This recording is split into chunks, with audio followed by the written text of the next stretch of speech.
அனைவருக்கும் வணக்கம். எல்லாரும் எப்படி இருக்கீங்க? எல்லாரும் பசியாட்டீங்களா? சரிங்க, நம்ம இன்றைய பாடத்துக்கு செல்லலாம். சரி, ஆசிரியர் வந்து தொலைக்காட்சியில் வந்து நீங்க பார்த்தீங்கன்னா ஒருவரோட படம் காமிச்சிருக்கேன். இவர் யார், இவர் பெயர் என்ன என்று யாரால் சொல்ல முடியும்? இவர் தான் திருநாவுக்கரசர். இவர் பார்த்தீங்கன்னா 63 நாயன்மார்களில் ஒருவர். சரிங்களா? இவர் யார்? திருநாவுக்கரசர், 63 நாயன்மார்களில் ஒருவர். சரிங்களா? இவர் என்ன எழுதி இருக்காரு, என்ன அருள் இருக்காருன்னு உங்களுக்கு தெரியுமா? இவர் வந்து பாத்தீங்கன்னா திருமுறை, அதாவது தேவாரம் எழுதியிருக்காரு. சரிங்களா? இன்றைய பாட்டுல நம்ம இவர் எழுதிய ஒரு தேவாரத்தை தான் நம்ம என்ன செய்ய போறோம், பார்க்க போறோம். சரிங்களா? நீங்க 3ஆம் ஆண்டு பாடநூல்ல பாத்தீங்கன்னா பாடநூல்ல இந்த பல்வகை செய்யுள் இருக்கு. சரிங்களா? அதன் தொடர்பாக இந்த பாடல் தொடர்பாக முதல்ல நம்ம ஒரு கதையை நம்ம செய்யப்படுத்துறோமா? சரிங்க, காணொலி தொலைக்காட்சி நீங்க பாருங்க.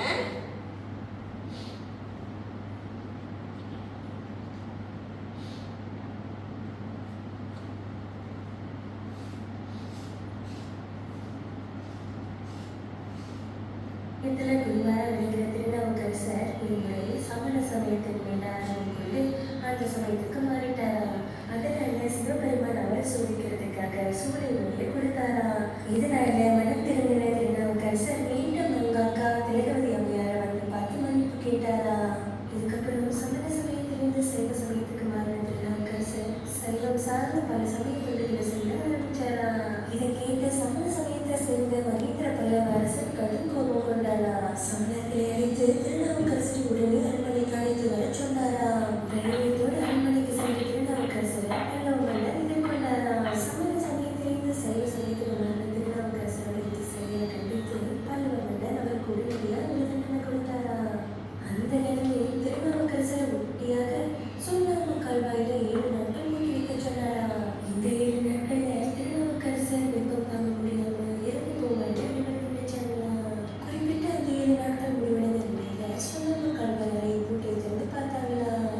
ஆனா அறையிலிருந்து வெளியே வந்த திருநாவுக்கரசர் எந்த ஒரு மாற்றமும் இல்லாம திருநீர் பூசிய பொன்மையிலோட காட்சி அளித்தாராம்.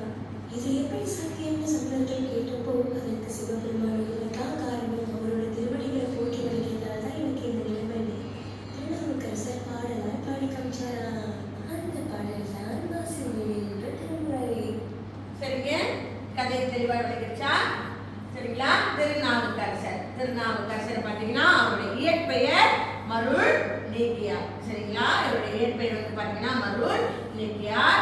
இளம் வயதிலேயே, சிறு வயதிலே வந்து என்ன செஞ்சிட்டாரு, அவரு தன்னுடைய பெற்றோரை இழந்து விட்டார். அம்மா அப்பா இருவரையும் வந்து இழந்துட்டாங்க. இழந்துட்ட பிறகு அவருடைய தமக்கியார் திலகவதி அம்மையார் தான் அவரை பார்த்துக்கிட்டு இருந்தாங்க. ஆரம்பத்துல அவர் வந்து என்னவா இருந்தாரு, என்ன சமயத்துல இருந்தாரு, சைவ சமயத்துல இருந்தாரு. பிறகு அவர் வந்து சமண சமயத்தை தழுவி சென்று விட்டார். சரிங்களா? திலகவதி அம்மையார் வந்து ரொம்ப நொந்துக்கிட்டாங்க. ஐயோ, என்னோட தம்பி வந்து சைவ சமயத்திலிருந்து சமண சமயத்துக்கு சென்றுட்டாருன்னு சொல்லி ரொம்ப நொந்துக்கிட்டாங்க. அப்பதான் அவங்க என்ன செய்யறாங்க, திலகவதி அம்மா சிவபெருமானை வேண்டி, ஐயோ தன்னோட தம்பி எப்படியாவது சமண சமயத்திலிருந்து சைவ சமயத்துக்கு கொண்டு வந்து கொடுத்துருன்னு சொல்லி என்ன செய்யறாங்க, வேண்டாங்க. அப்ப அவருக்கு வந்து வயிற்று வலி, தாங்க முடியாத வயிற்று வலி, அதாவது சூளை நோய் வருது. அப்ப அவர் என்ன செய்யறாரு, இறைவனை வேண்டி சிவபெருமானை வேண்டி பாடுறாரு. அவர் பாடும் பாடல் பார்த்தீங்கன்னா கூற்றாயினவாறு விளக்ககளில் உண்மை பழ செய்தன நானே. அந்த பாடலை மனமுருகி பாடுறப்ப அவர் அந்த வயிற்று வலியிலிருந்து விடுபடுறாரு, அதாவது சூளை நோயிலிருந்து விடுபடுறாரு. அதன் பிறகு அவர் வந்து சமண சமயத்திலிருந்து சைவ சமயத்திற்கு போறாரு. இதை கண்ட சமண சமயத்தில் உள்ளவங்க வந்து என்ன செய்யறாங்க, அவரை வந்து சுண்ணாம்பு கால்வாயில அடைக்கிறாங்க. சுண்ணாம்பு கால்வாயில 7 நாள் வந்து என்ன செய்யறாங்க, அடைக்கிறாங்க. சுண்ணாம்பு கால்வாயில எப்படி இருக்கும், தகத்தம் எரியுமா இல்லையா, உடம்பே வந்து ஒரு மாதிரி ஆயிடும். பிறகு வந்து அவர் திரும்ப மீண்டும் உடல் நல்லா திருநூறு பூசி நல்லா ஆரோக்கியமா வராது. அந்த நேரத்துல அவர் பாடின பாடல் பார்த்தீங்கன்னா மாசில் வீணையும். அதாவது பார்த்தீங்களா இல்லையா, இந்த பாடல்னா மாசில் வீணையும் மாலை மதியமும் வீசு தென்றலும் விகுலவேலும் மூசு வண்டரை பொய்கையும் போன்றதே ஈசன் என்னை எனும் பாடலை வந்து அவர் மனமுருகி பாடுறாரு. மனமுருகி பாடுறப்பதான் அவர் அந்த சுண்ணாம்பு கால்வாயிலிருந்து விட்டு பாடுறாரு, ஆரோக்கியமா இருக்காரு. சரிங்களா? தற்சமயம் இந்த கதையை பார்த்தீங்களா இல்லையா, அதோட விளக்கம் தான் ஆசிரியர் மீண்டும் உங்களுக்கு வழங்குகிறேன். சரிங்க, இப்ப நம்ம அந்த பாடலை மீண்டும் ஒரு முறை ஆசிரியர் ஒளிபரப்புறேன், நீங்களும் சேர்ந்து பாடலாம். சரிங்களா?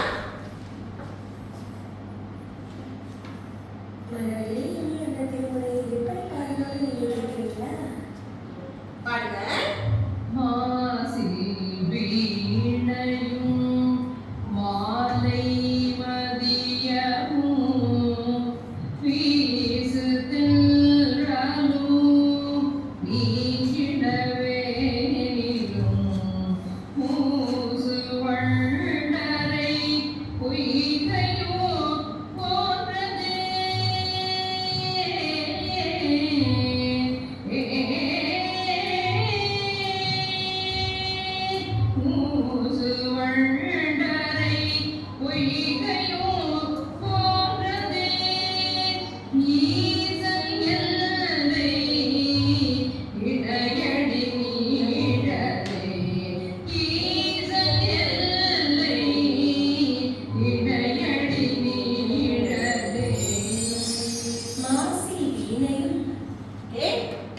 சரிங்களா?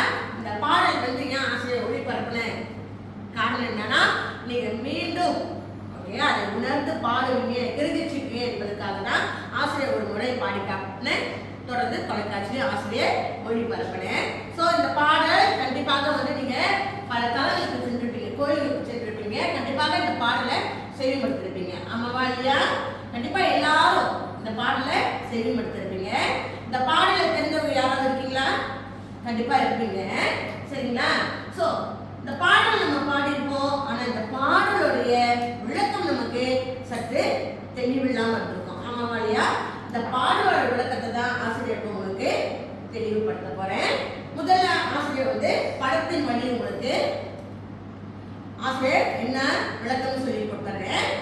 பாருங்க. மாசில் வீணையும். சரி, இந்த வீணை பார்த்திருக்கீங்களா இல்லையா? யாருடைய கையில இருக்குங்க? சரஸ்வதி கையில. சரிங்களா? மாசில் வீணையும், மாசு இல்லாத வீணை. என்ன வீணை? மாசு இல்லாத வீணை, குற்றமில்லாத வீணை. குற்றம் செய்யுமா வீணை? இல்லதானே? அதான் குற்றமில்லாத வீணை.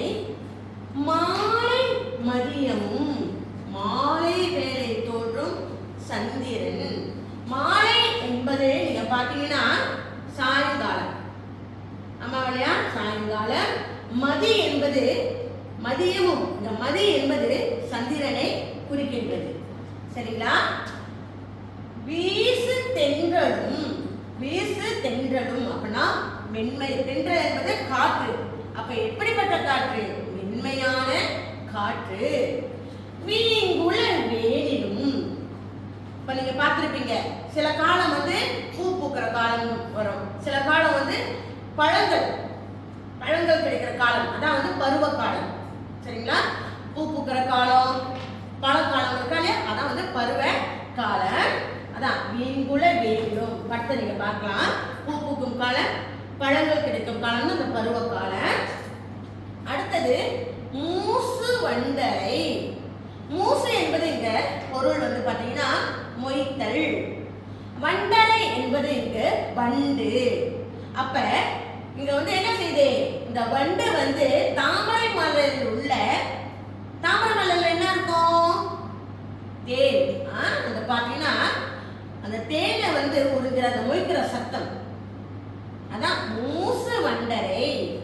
அடுத்தது பாத்தீங்கன்னா பொய்கையும் போன்ற பொய்கை என்பது நீர் நிறைந்த குளம். அப்ப அந்த குளம் வந்து எப்படி இருக்குமா, நம்ம குளிச்சா எப்படி இருக்கும், குளிர்ச்சியா இருக்கும். அதனால அப்ப பொய்கையும் போன்றது குளிர்ச்சியான ஒரு தடாகம், குளிர்ச்சியான ஒரு இடம் சொல்றாங்க.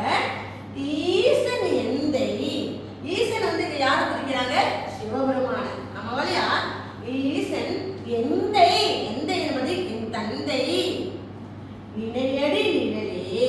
அப்பனா சிவபெருமானே கால் பாதத்தை குறிக்கிறாங்க. சரிங்களா? மீண்டும் ஆசிரியர் ஒரு முறை சொல்லிடுறேன். மாசில் வீணை என்பது குற்றமற்ற வீணை இசை காதுக்கு எப்படி இருக்குமா, குளிர்ச்சியா இருக்கும். மாலை மதியம், மாலை என்பது சாயங்காலம், மதியம் என்பது இங்க மதி சந்திரன், சாயங்காலம் உதிக்கும் சந்திரன். வீசு தென்றலும் மென்மையான காற்று, வீங்குள வேலிடும் பருவகாலம், மூசு வண்டரை தாமரை மலர்கள் உள்ள தேனை உறிஞ்ச வரும் என்னது வண்டுகள். சரிங்களா?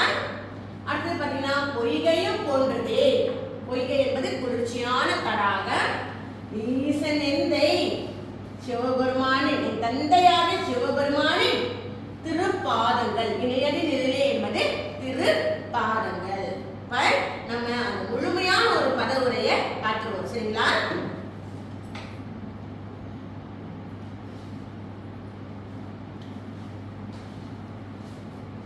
சரிங்க, ஆசிரியர் வந்து இந்த பத உரையை உங்களுக்கு விளக்குறேன்.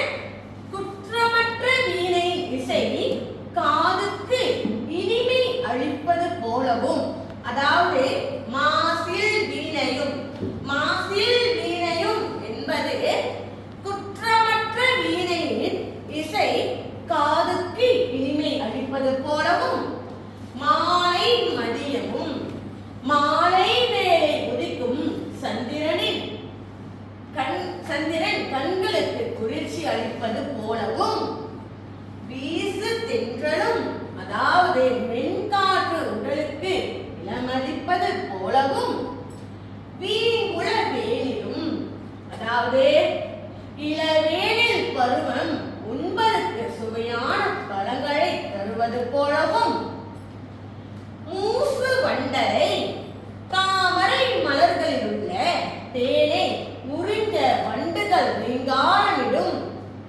பொய்கையும் போன்றதே குளிர்ச்சியான தடாகம் போலவும், ஈசன் எந்தை இணையடி நிழலே பேரின்பத்தை அளிக்கவல்லது என் தந்தையாகிய இறைவனின் திருவடிகளின் நிழலாகும். ஸோ ஆசிரியர் வந்து பார்த்தீங்கன்னா ஒவ்வொரு அடிக்கும் ஆசிரியர் வந்து உங்களுக்கு பொருள்களை இந்த பத உரையை விளக்கிட்டேன். இப்போ நீங்கள் வந்து என்ன செய்யணும்னா முழு முறையில் ஆசிரியர் வந்து உங்களுக்கு வந்து இந்த மாதிரி கொடுத்துருவேன். சரிங்களா? மாசில் வீணையும், மாசில் வீணைனா ஆசிரியர் தச்சங்க விளக்கிட்டுனா இல்லையா, மாசில் வீணைனா என்ன, குற்றமற்ற வீணையின் இசை காதுக்கு இனிமை அளிப்பது போலும். அதே போல ஆசிரியர் வந்து உங்களுக்கு ஒவ்வொரு வரிகளாக உங்களுக்கு கொடுத்திருப்பேன். அந்த வரிகளோட பொருளை வந்து நீங்க என்ன செய்யணும், குழு முறையில எழுத வேண்டும். சரிங்களா? விளங்கிடுச்சா? முடியுமா மாணவர்களே? கண்டிப்பாக உங்களுக்கு விளங்கியிருக்கும் நான் நம்புறேன். ஸோ அதை நீங்க எழுதிடணும். எழுதிட்ட பிறகு அதாவது உதாரணம் ஆசிரியர் காணிக்கிறேன். மாசில் வீணையும் அப்படின்னா குற்றமற்ற வீணையின் இசை,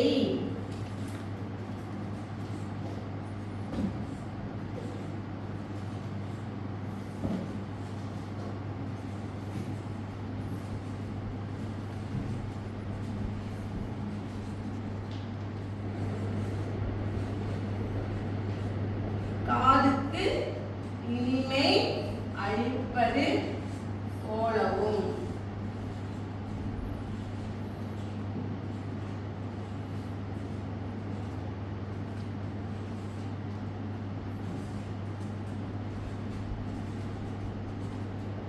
மாணவர்களே இப்படிதான் எழுத வேண்டும். இதோட உதாரணம் கடைசி ஆசிரியர் வந்து மற்ற குழுக்கள் வந்து பார்த்தீங்கன்னா மாலை மதியம் என்று ஒரு குழுக்கள் கொடுத்துருப்பேன். அடுத்து மற்றவர்களுக்கு வீசு தென்றலும் கொடுத்துருப்பேன். நீங்க இந்த மாதிரி ஒரு உதாரணம் எழுத வேண்டும். சரிங்களாங்க? அடுத்தது பார்த்தீங்கன்னா ஆசிரியர் உங்களுக்கு பயிற்சியாக உங்களுடைய டெலிமால வந்து என்ன கொடுத்துருக்கேன், வேர்ட் வால் கொடுத்துருக்கேன். அதை நீங்க செய்யணும். இப்பொழுது வந்து நீங்க என்ன செய்யணும்னா, ஆசிரியர் உங்களுக்கு வந்து பயிற்சி கொடுப்பேன். அந்த பயிற்சியில வந்து என்ன செய்யணும்னா, மாசில் வீணையும் மாலை மதியமும் ஒரு வரி கொடுத்துருப்பேன். ஸோ அந்த வரியோட பொருளை வந்து நீங்க என்ன செய்யணும், எழுத வேண்டும் பயிற்சியாக. எப்படின்னா மாசில் வீணையும் மாலை மதியமும் அப்படின்னா நீங்க என்ன எழுதணும், குற்றமற்ற வீணை இசை காதுக்கு இனிமை அளிப்பது போலவும் மாலை வேளை உதிக்கும் சந்திரன் கண்களுக்கு குளிர்ச்சி அளிப்பது போலவும் என அந்த முழுமையா என்ன செய்திருக்கணும், நீங்க அந்த பொருளை எழுதியிருக்க வேண்டும். ஸோ ஒவ்வொரு வரிக்கும் சரிங்களா, ஒவ்வொரு வரிக்கும் நீங்க அந்த பொருளை எழுத வேண்டும். மாணவர்களே விளங்கிருச்சா? மாணவர்களே இன்றைய பாடம் உங்களுக்கு நல்லா விளங்கிருச்சா? ஸோ இன்றைய பாடம் நம்ம பார்த்தீங்கன்னா நம்ம பார்த்தது வந்து பல்வகை செய்யுள், அதாவது திருமுறை என்று நம்ம சொல்லலாம். திருமுறையில வந்து இந்த பாடலை பாடியவர் வந்து திருநாவுக்கரசர், அல்லது அவருடைய பேரை வந்து நம்ம அவருடைய இயற்பெயர் நீங்க பார்த்தீங்கன்னா மருள் நீக்கியார். மருள் நீக்கியார். இவர் எழுதிய அருளிய பாடல் தான் மாசில் வீணையும். ஸோ மாணவர்களே நீங்க என்ன செய்யணும்னா, இன்னைக்கு வீட்டுக்கு போயிட்டு இவர் அருளிய பாடலை மனனம் செய்யணும். தொடர்ச்சியா நீங்க பார்த்தீங்கன்னா அதன் பொருளை உள்வாங்கிக் கொண்டு மனனம் செய்ய வேண்டும். கண்டிப்பாக இன்றைய பாடம் உங்களுக்கு நன்கு விளங்கியிருக்குன்னு நான் நம்புறேன். ஸோ ஆசிரியர் வழங்கும் பாடத்தை தயவு செய்து செய்திருங்க. தொடர்ந்து டெலிமா ஆசிரியர் வந்து உங்களுக்கு வேர்ட் வால் பயிற்சி பதிவேற்றம் செய்திருக்கேன். தயவு செய்து செய்திருங்க மாணவர்களே. இன்றைய பாடத்தை நாங்கள் ஒரு நிறைவுக்கு கொண்டு வருவோம். நன்றி மாணவர்களே.